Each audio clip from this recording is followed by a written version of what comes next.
and end with a snapshot of relief operations in Haiti. First, Afghanistan, specifically Kabul. I'm pleased to report our best departure results since evacuation operations began have happened in the last 24 hours. We're 37 U.S. military aircraft, 32 C-17s, 5 C-130s departed from Kabul with approximately 12,700 personnel. On top of that, 57 coalition and partner aircraft left Kabul aircraft with 8,900 personnel.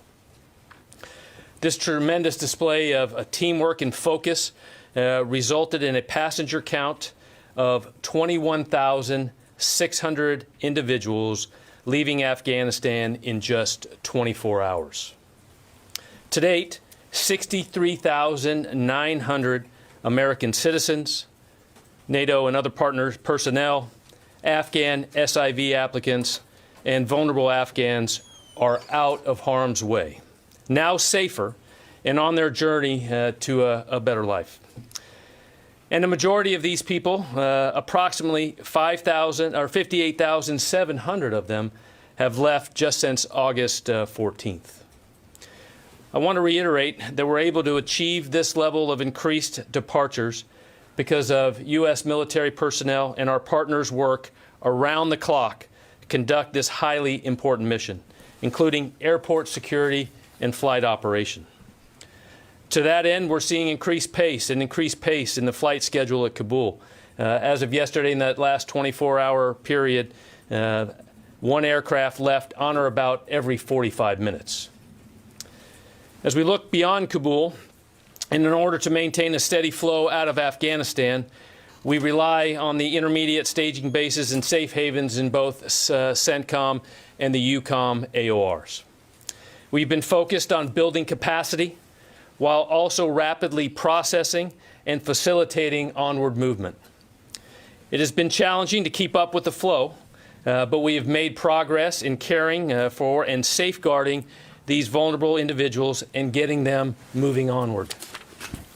We are committed to doing more and to continue to expand and improve our facilities, from adding shelter to additional sanitation, hand washing stations, refrigerator trucks, providing cold water and the appropriate food, and we're working with our partners to increase this capacity as soon as possible.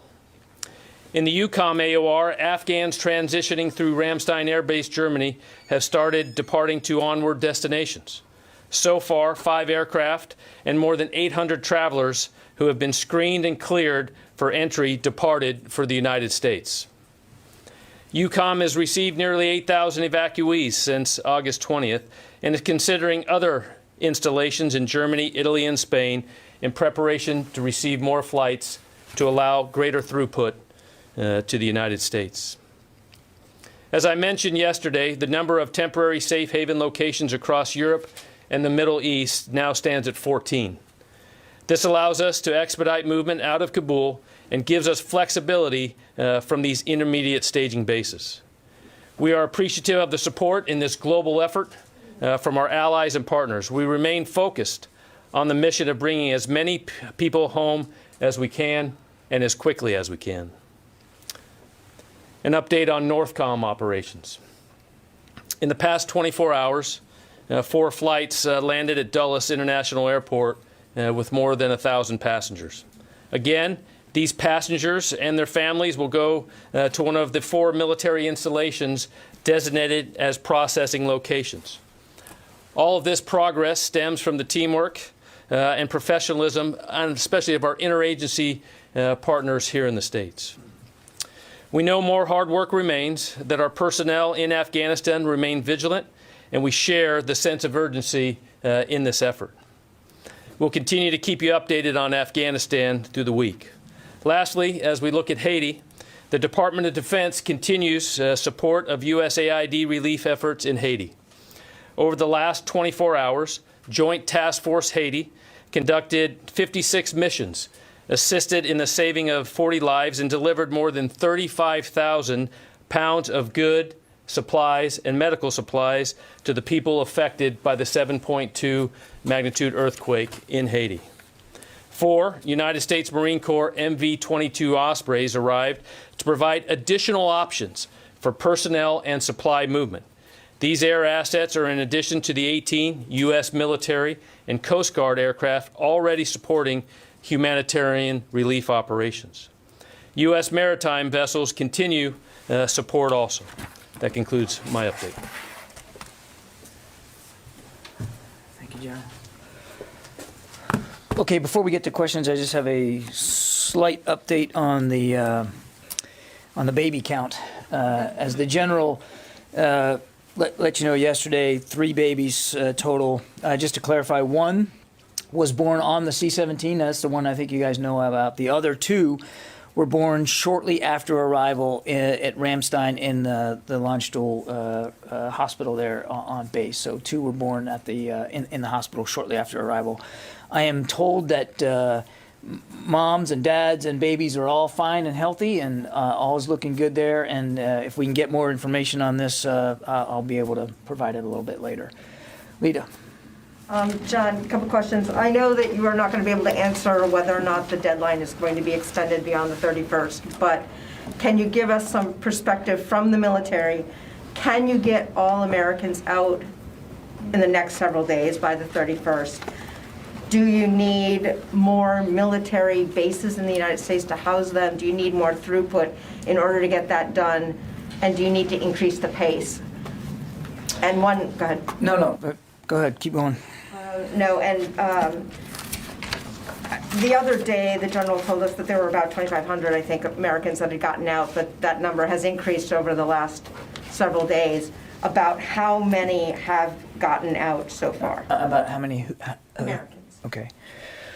Okay. So all the deadline. I mean, I'm going to miss some of these, Lita. So just walk me back. You're right. There's been no change to the timeline of the mission, which is to have this completed by the end of the month. We continue to make progress every day in getting Americans, as well as SIV applicants and vulnerable Afghans out. And you heard the numbers that the general briefed just a minute ago, and the vast majority of these individuals are Afghans. So we remain committed to getting any and all Americans that want to leave, to get them out. And we still believe, certainly now that we have been able to increase the capacity and the flow, we believe that we have that we have the capability, the ability to get that done by the end of the month. You asked for, I think, bases here in the United States was another one of your questions. Will you need to increase the number? It's possible that we might be looking at additional U.S. military installations here in the United States. Right now, we're working with 4 of them: Fort Lee, Fort McCoy, Fort Bliss, and Joint Base McGuire, Dix, Lakehurst in New Jersey. Those are the 4 that are operating now and are beginning to see a flow of SIV applicants. It is very well possible that we could need to use additional U.S. military installations here stateside, and as we make those decisions and as we're able to announce them, we certainly will. But we want to make sure that, just like we wanted to make sure in Kabul that airlift wasn't a limiting factor, we want to make sure that when we get these individuals to the United States, that temporary, safe, secure, and accessible temporary lodging is not the limiting factor to their ability to get on with their new lives and to finish the process. I'm sure you had like 3 other ones that I forgot. No, the Americans, the general at one point told us that 2,500 had gotten out. What is your assessment now as to the number that that have gotten out of Afghanistan, and do you think you can get all of them out? I think I answered the second part of that. I think for all Americans who want to leave, the State Department is working very hard to contact them, and we are getting them out every day, and that's not going to change. I understand the question about the specific detail. I would just tell you that several thousand, we know, several thousand Americans have been safely evacuated from Afghanistan. I understand that's not the degree of specificity that you want, but that is as far as I'm going to be able to go today, several thousand. And to include, I would, several hundred just yesterday were able to get onto the airport for follow-on transportation. So it's every day we are moving Americans out of the country. Tara.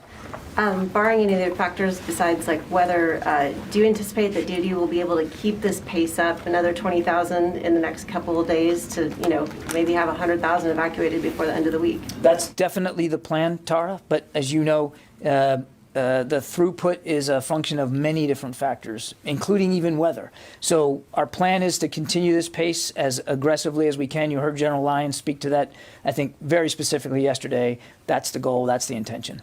One fun one for you. The babies that were born on the aircraft and on if it's a U.S. side of a military base, are they considered American citizens? We've gotten that question a lot. That's a good question. I do not know the answer to that. I'm probably going to have to punt to my colleagues at the State Department or Immigration. I don't know the answer to that. And just to remind, it was one born on the aircraft, actually in flight, two born at Landstuhl shortly after the flight arrived into Ramstein. And if I can get you any more details, I certainly will.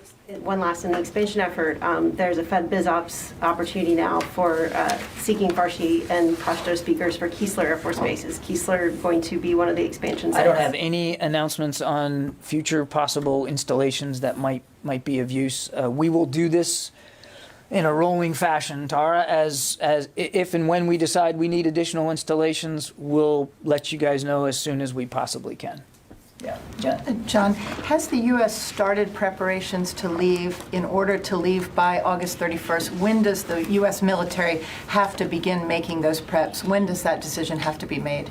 So I'm not going to get into a specific TikTok here. Just as when we were talking about the retrograde out of Afghanistan writ large for the military, we were very careful about the details we provided.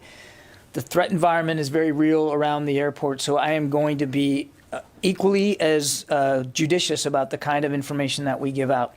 But roughly speaking, you need at least several days to get the amount of forces and equipment that we have at the airport to get that safely and effectively retrograded. I won't get into a specific TikTok. And this is going to be the pace and whatever the daily extraction is going to be. That's going to be up to the commanders on the ground to determine what they're going to move and how and when they're going to do it, because we have a concomitant mission all the way through to continue these evacuations. So you have to be able to do both, and it's a balance. And the Secretary is going to trust the judgment of our commanders on the ground to properly meet that balance. But it sounds like you're still working on an August 31st deadline. We're absolutely still aiming towards the end of the month. And are the public statements by the Taliban the same as the private statements being made to U.S. officials about the deadline and when U.S. should leave? What I can tell you is that the Taliban have been very clear about what their expectations are as well. What the public and private statements are the same? Without getting into details, I'm not seeing much dissonance. And can you give any more details about the firefight that took place today, a second firefight outside the airport, and that there were some arrests by the Taliban of some so-called ISIS people taking videos of the airport? I know. I don't have those details. We're working with CENTCOM right now, as that is currently ongoing. So I know that CENTCOM is continuing to do that, and there is no security, if you would, breach or any problems there at security of the airfield. Is the U.S. providing any intel to the Taliban about an ISIS threat? I know the commanders on the ground continue to communicate to ensure that the safety of not only around the gates but the other checkpoints, so that we can continue to process vulnerable Afghans, other coalition folks and American citizens in. Okay. Let me go over here, Dave.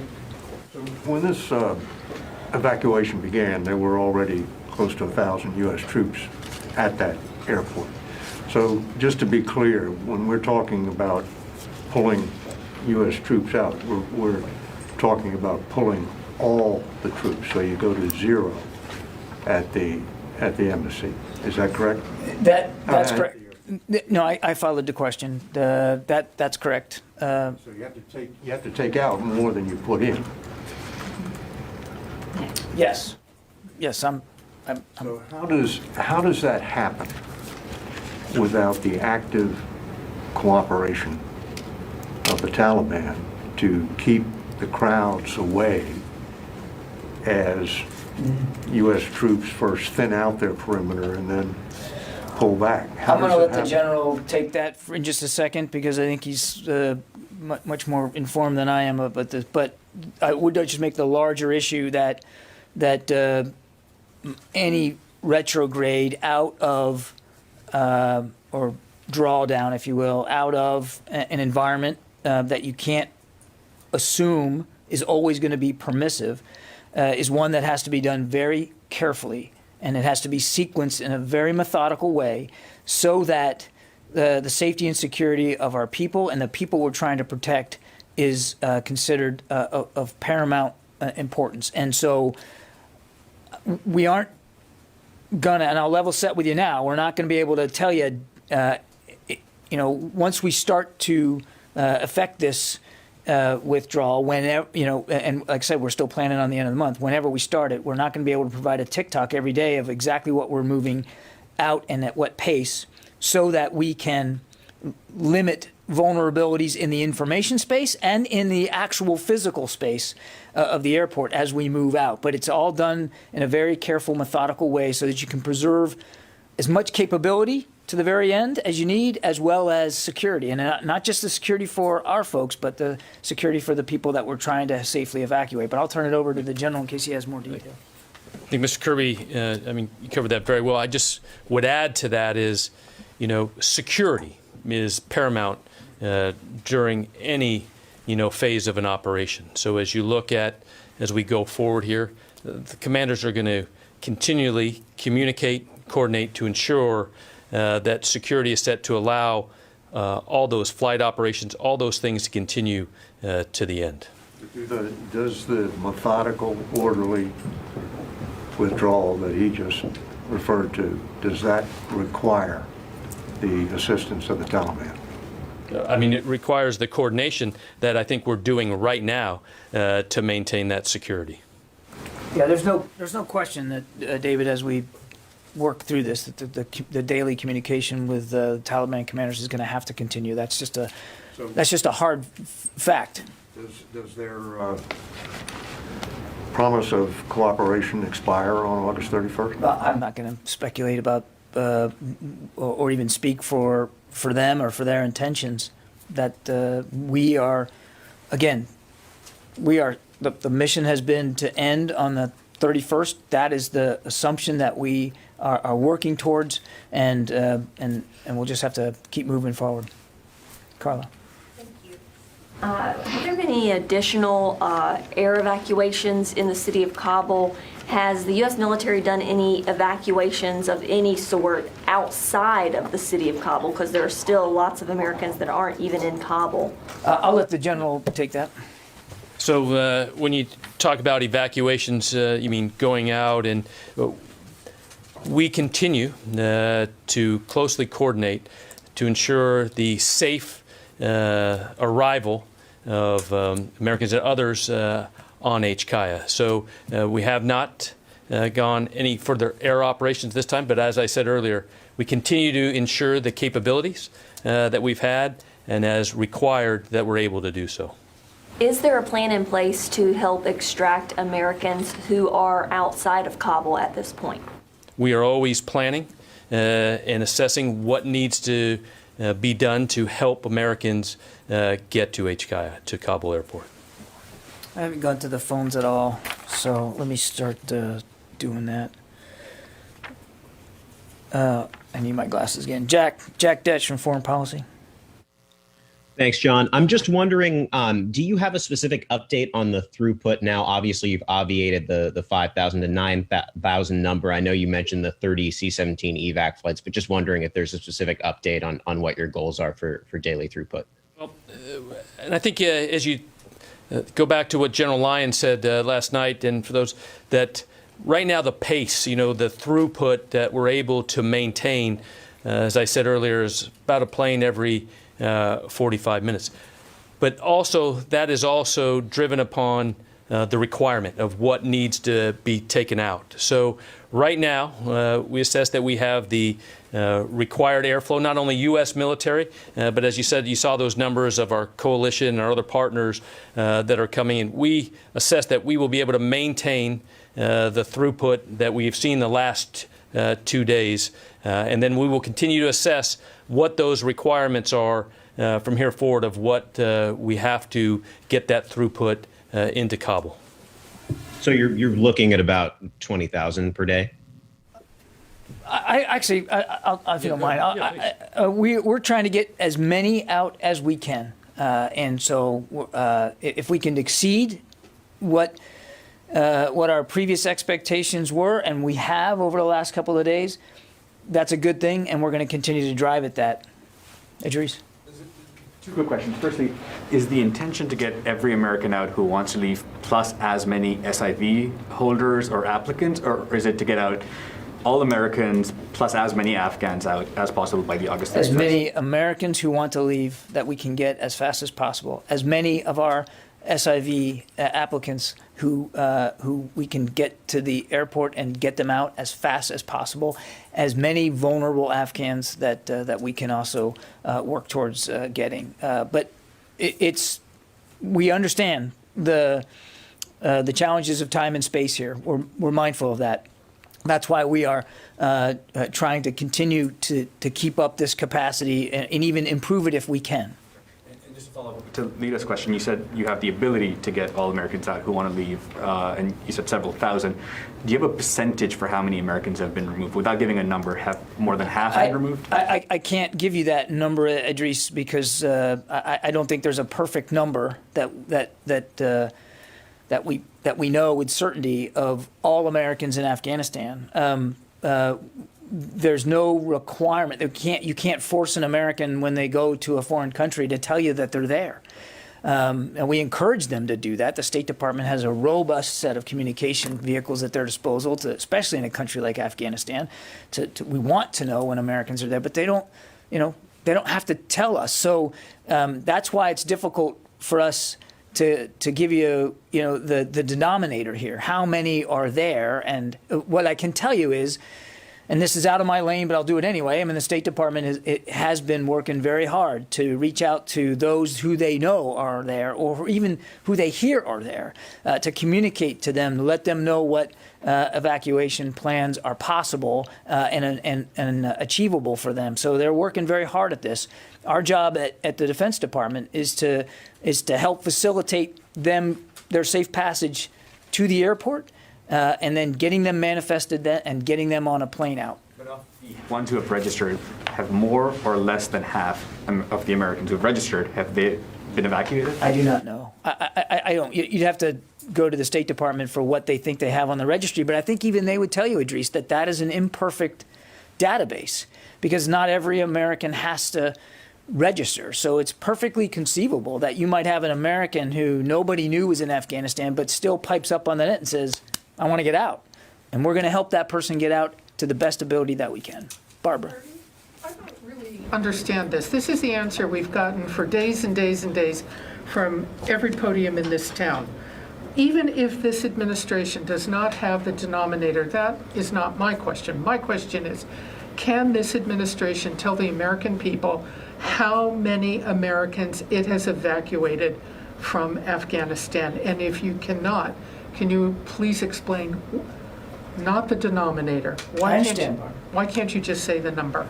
Barbara, I think we're just going to leave it at several thousand right now, and I understand that's not a satisfying answer to you. I would tell you that the number literally changes almost by the hour. So does everything else. I understand, Barbara. We're going to leave it at several thousand for right now. May I have a follow-up since everybody else asked like 8 questions? Thank you. I have 2 other follow-ups, if I may. Just to clarify General Taylor's answer, if there have been no missions outside of Kabul, can you tell us about missions that have taken place at least outside, essentially, the fence line of the airport? And my other follow-up is, as you prepare to depart, whenever that happens, your previous retrograde, as you called it, included provisions for destruction of weapons in place. Can we assume that this part of the effort to leave Afghanistan will also include that what you cannot put on an airplane, any weapons you can't put on an airplane or dangerous items you would destroy in place? I think the general answer to your first question, that there's no other additional operations to speak to. We continue to facilitate safe passage. Outside Kabul, I believe. There are no additional operations to speak to that I'm aware of. Not outside. Outside the airport either. But we continue to facilitate safe passage for Americans and SIVs as they need to get to the airport. And as I mentioned to Lita, just in the last 24 hours, I can tell you that several hundred Americans have made it safely to airport gates for further on transportation. With U.S. government assistance, then? I'm just going to leave it at that, Barb. As for your question on retrograde, the short answer is yes, as a part of any retrograde. And I know that's a technical Pentagon term, that, but the drawdown of both people and equipment will be done in the same manner that we would do it anywhere else. And obviously, there's a strong bias to be able to get our material out with our people. If there needs to be destruction or other disposition of equipment there at Hamid Karzai International Airport, then we'll do that, and we'll do that appropriately.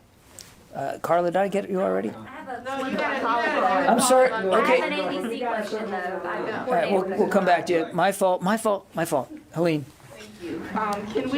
Can I ask you both about the bottlenecks? Because you got 20,000 people out in the last 24 hours, which is a big number, the biggest you've had yet. Do you have 20,000 people now inside the airport to get out in the next 24 hours, or are there bottlenecks that are preventing people from getting in and getting people on planes and those planes in the air because there's nowhere to receive them? Yeah, I'll talk about just bottlenecks, and I think I talked a little bit about that earlier. As we, those that depart Kabul and get to those staging bases within EUCOM or CENTCOM AOR, that is the coordination that I was talking about earlier, to ensuring that we place evacuees in one of those 14 locations there to prevent a bottleneck, so that as our increased throughput, increase that number that they're able to hold there, CENTCOM and EUCOM are continuing to coordinate together and with the Joint Staff and TRANSCOM of where to put those evacuees to allow flights to continue to leave Kabul. So as we look at those on Kabul, there is no constraint of allowing flights to leave today. We still expect the throughput that we saw in the last 2 days to be able to continue with no bottleneck and others. We continue to manage that on an hourly, minute basis to ensure we know where to fly people to. And do you have enough people in the airport compound now in Kabul in order to get I don't have the exact number in Kabul, but there are evacuees on Kabul right now being processed through all stages of the process there to be ready to fly. But you don't have the number? I don't have the exact number. I don't just when I left here, but we have folks ready to evacuate. We can get you the number that's on the airport now. It does, as the general said, it literally changes by the hour. I mean, if you think about what we did yesterday, it's virtually, you just do the math, it's almost 1,000 people per hour over the last 24 hours, so it changes a lot. So it's a fair question. We'll take it. We'll get you the number of what there's now. I would just caution you to understand that number constantly changes. That's the whole goal, is to keep the throughput. So you get down to a certain level, and then you get more, and you just keep moving people through. It's constantly fluid. Yeah. Thanks, John. Good morning. I know you said you're fixed on August 31st as the departure date. Hang on just a second. Brooke, I think we can probably find that number now. Can you just go get it and bring it up here? So we don't have to wait till the end of the briefing. I'm sorry, go ahead. That's great. You had said earlier you're fixed on August 31st as a departure date. Nevertheless, there is some discussion of the possibility of changing that mission. Does something like that fall under what you would call sometimes speculation, or that fall under what you would call planning? Because you've always made a distinction between those two when we ask you about the possibility of things, and I'm just trying to get clarity on that. Thanks. I'm not completely sure I understand the question, so let me take a stab at it, and if I fail, you can tell me I failed. I would never do that. The president's direction has been to complete this withdrawal, this evacuation and withdrawal by the 31st of August. That is the direction that we are operating under, and therefore that is driving a lot of our plans. You heard us say, and you heard the secretary say that if there needed to be a conversation about changing that he would have that conversation. I'm not going to get into internal deliberations about what people may be thinking one way or the other. But you heard the National Security Advisor say yesterday that he believes that we can accomplish this mission by the end of the month. So we are still driving towards the end of the month. That's where we are now. And if and when there's any change to that, we'll certainly make it clear to the American people. John, is because in the past couple of weeks, the Pentagon has come under, rightly or wrongly, criticism for not, quote-unquote, planning for eventualities that seem to have happened in Kabul. And so this seems to be a possible eventuality of a mission that might have to extend past the deadline. So I was just asking, is there planning going on in the event that this has to happen? We are a planning organization, Tom. We plan for all manner of contingencies, even as we execute the orders that we've been given, and that's what we're doing right now. Megan. So you've always said that airlift is not the limiting factor here. Obviously, there are a lot more people getting into the airport and getting out. What do you attribute that to? Is that expanding the perimeter? Are there checkpoints that are getting more people through? And we know we don't have the number of how many people are on each kayak right now, but about how long are they spending there before they're able to get on a plane? Yeah, so within the last 48 hours, that timeline of staying in Kabul has been very short. As soon as we are getting people in and processed, as you can see, a flight every 45 minutes is a lot in getting people out of there. So as we look at what have been the factors behind that, numerous. Weather continues to play in everybody's factor. Great coalition and partners and other people volunteering aircraft. And as General Lyon said yesterday, the ability to get not only the aircraft coming into Kabul, but others providing aircraft to fly, people from the lily pads or the safe havens into the States and then moving them around has allowed us to keep that throughput going. And then also, I think the continued ability to inform and get the word out of how to get into the gates, where to come, the processing of those not only through the gates, but the processing internally on Kabul by our troops that are there continues to become more efficient. So are there more people showing up now than there were last week when there was so much panic? I would say, as we look at those that are showing up with the right documentation, the right people that have come, I think is one factor that has allowed us to increase the throughput. And there also have been there's the crush of those first few days has reduced as more order and structure around the airport has increased. Security, the processing flow itself has just gotten better, and the crowds around the airport are smaller than they were before. So the situation around the airport right now is just not the same. It's not as chaotic as it was in those first couple of days. Therese?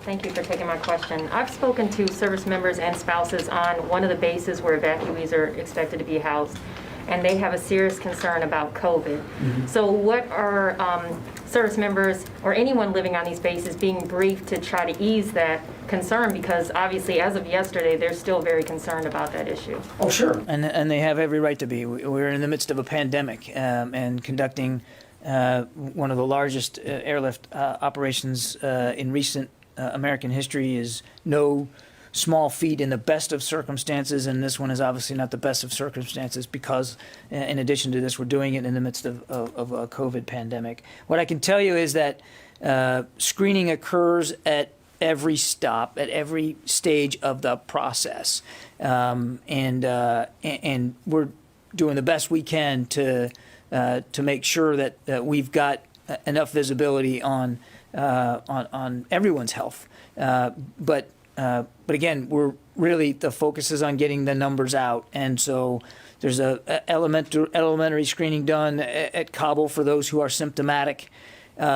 Additional screening takes place at the temporary safe havens, and then, of course, upon arrival here at the United States, there's screening that's done as well. So it's on everybody's mind, believe me. I mean, we're also mindful of the health of our air crew and our troops at the airport. It's a constant process, and we're not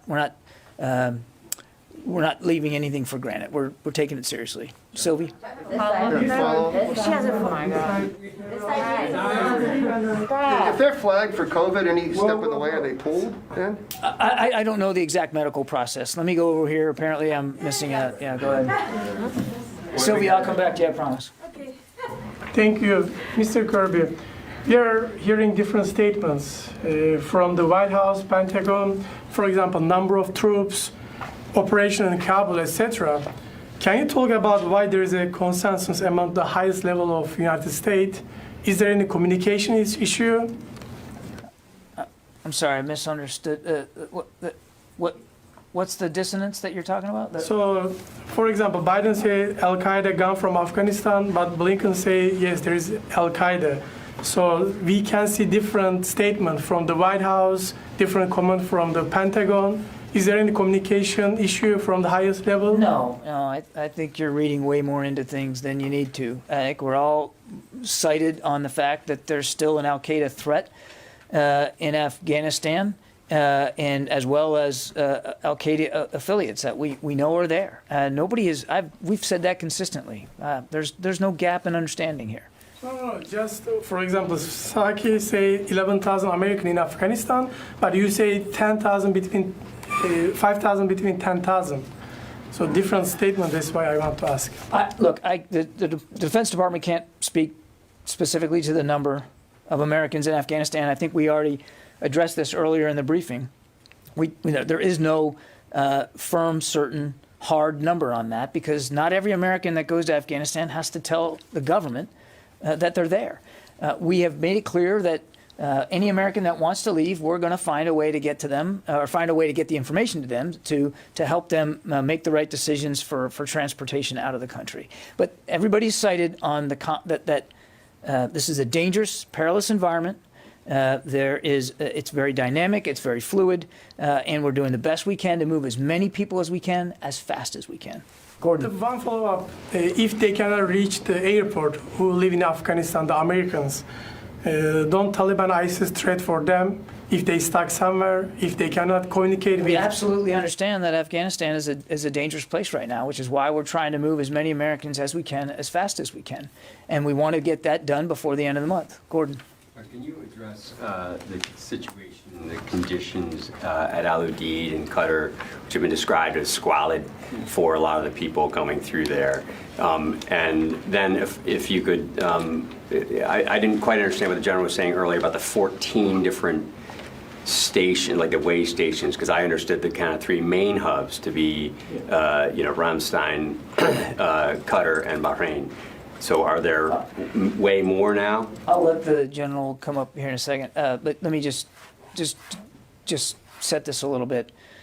So yes, those are three main hubs, but we are adding to that. You've seen Italy, U.S. military installations in Italy, U.S. military installations at Spain also provide additional capability. And there are other countries in the Gulf region who are willing to take on a temporary basis some individuals. So it's a bigger, broader sort of hub and spoke network than it was just a few days ago. And I'll let the general fill that out for you. On your first question, just let me level set it right away. We are aware of and as concerned as anybody about what had what had been some terrible sanitation conditions at Qatar that were facilitated by the sheer numbers and the speed with which those numbers got there. And we all recognize that. And nobody here wants anyone to be less than safe, secure, comfortable, and well cared for as they go through this process. We take it very seriously. But we'll be the first to admit that there were conditions at Al Udeid could have been better. They are improving now. I'm not going to stand up here and tell you that they're perfect, because they're not. Because evacuees continue to flow into Qatar. And there's a lot on the ground right now. And as the general said, we're working hard to clear out that population so that we can ease the pressure there and continue to move these people along their way to their new lives. Nobody's making excuses. Nobody's ducking from this. We recognize that things were and in many ways still are not at the level of sanitation and good hygiene that we want. I can tell you that from the secretary on down, everybody's focused on trying to improve that. And as a matter of fact, and you saw a statement from Central Command last night, they are taking measures to ease that pressure and to improve conditions there. But it's something we're going to watch not just there, but at every other temporary safe haven that we're operating from. Got it. Before the general speaks to the hubs, can you just clarify? You said that you don't think there is a crush around HKIA currently, or less of one, or can you just clarify what you meant? That the crowd size is smaller now than it was in those first few days, and so we're not experiencing to the degree we did, last Monday, the physical crush and chaos. I'm not suggesting, Gordon, that there aren't desperate people outside that airport who want in. Absolutely, we're not ignoring that. I'm just saying that, to Megan's question, we're not seeing the same pressure put on the system now that there was in the early days. General. First, go back to question. So approximately right now, 5,000, a little above 5,000 are on HKIA, going through the processing, continuing to be manifested and ready to fly. So gates are still open. We will continue to assess those numbers throughout the day. When we go back to hubs and spokes, I'll give you the macro, and then we can possibly get back with you on the real details of there. So at both within the CENTCOM and the EUCOM AOR, we have main hubs, think of it Ramstein and then going into Qatar. But from there, within the last 24 to 72 hours, both of those commands have started building up and going from an initial operating capability to get full, what we would call smaller satellite areas, to ensure that with the throughput that we've had, that we can safely and humanitarianly, keep those people there until their flights go back into the States. When you specifically talk about, and I can just bring it up, when talking to CENTCOM this morning, as we look at capabilities, and I just talked about this a little bit earlier, but a lot of work has been done in the last 48 hours of, bringing in more portable hand washing stations, refrigeration trucks, to ensure there's cool water and the food is there to ensure that people have these humanitarian capabilities. I would also say, just as a scheduling note, this afternoon's briefing, I'll be joined by General Van Herk of Northern Command, as well as General Walters of European Command. So they will also be able to address in greater detail some of these specific questions about the temporary safe havens, and you'll have a chance to talk to them directly. Laura. Thank you. Can you commit to evacuating the Afghan commandos and other troops that are helping with the evacuation currently? Yes. Yes. All of them? Any of them that want to leave, and we have to assume that that's all of them. They will be evacuated. How many do you estimate? I don't have an exact number. As I think we've talked about before, the general has somewhere in the neighborhood of 500 to 600. We know Afghan forces are there at the airport with us and actually helping us in the security mission, and they will all be able to come out. Even if they don't have SIV? They will all be able to come out. Okay. And then also, just as a follow-up, what is happening to the money that was intended to go for the Afghan security fund? Yeah, obviously, and we're working closely with Congress on that, but that money is being held now. Yeah, absolutely. Let me go to the phones. I haven't, in addition to not getting one side of the room, I have not done a good job here on the phones. Dan Lamoth. Hey, John. Good morning. Thanks for taking my call. Looking to check in, just get some additional fidelity on what's going on at the gates. We've heard a lot of frustration with some of these veterans groups and other organizations that are trying to assist people to get to the gates and through the gates. Sounds like there's, at least to some degree, inconsistencies on who's being allowed in, when they're being allowed in, and just some chaos there that's to a degree understandable, but also frustrating. Thanks. Yeah.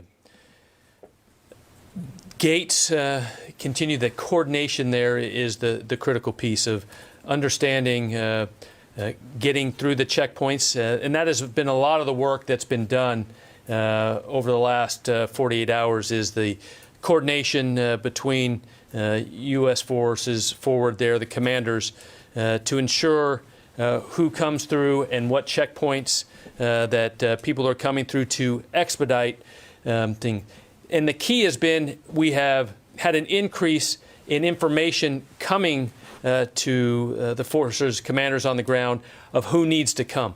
I think that has been one of the increase in our throughput is understanding in all of the populations of who is where and who needs to come through the gates so that we can provide better information, which gate, when to come in, make sure those the conditions are set to come onto HKIA. Okay, I get time for a couple more. Sylvie, you have been very patient. I wanted to go back to the airport. I know you don't want to speak about the deadline and August 31st or not, but whenever the U.S. troops are leaving, are you speaking about with the Taliban about the Taliban or a third party, a third country, about the security of the airport, to allow the airport to remain open? I'll let the general take it. I would just say that we are in daily communication with the Taliban about the security situation at the airport now. Our focus from a military perspective is going to be whenever, and right now the plan is to end this mission on the 31st of August. I don't want to suggest that that's not what we're planning on. As we get there, as I said earlier, we want to preserve as much capability as long as we can to continue to conduct evacuations while safely removing our people and our equipment all at the same time. That's our focus right now, is on properly executing the mission and effectively and safely drawing it down. But I'll ask the general if he has any other thoughts. No, I just think when you talk about transition, absolutely there's planning going on of how to transition all of the space that we currently occupy here in the future. Okay. Okay, Therese, go ahead. Thank you so much. It's just a follow-up to my previous question. For those that are symptomatic, what are they being told when they arrive for processing? And then once they're there, What are they being told? So once they're arriving, are they being told, hey, like what's the process for those who may have symptoms? I don't know how they're getting the information about where they need to go, which gates they need to go to, Yeah. et cetera, et cetera. So what are they being told? Well, let me take the question and see if we can get a more contextual answer to that. I suspect what they're being told and how the process is being done varies at each location because there are different demands. Obviously, the demand at Hamid Karzai International Airport in terms of timing is a much more urgent than it would be, at Ramstein. So where there is obviously much greater medical capability. So I think it's going to vary, but let me see if we can get you a better answer. Okay, I'm going to have to wrap it up. We'll see you again at 1500. Again, 3 o'clock, sorry. With General Van Herk from Northern Command and General Walters of European Command. I will basically turn the podium over to them, and I assume that that'll be the focus of the briefing. If I need to stick around after for other issues, I'll do that as well. So we'll see you later this afternoon. Thank you.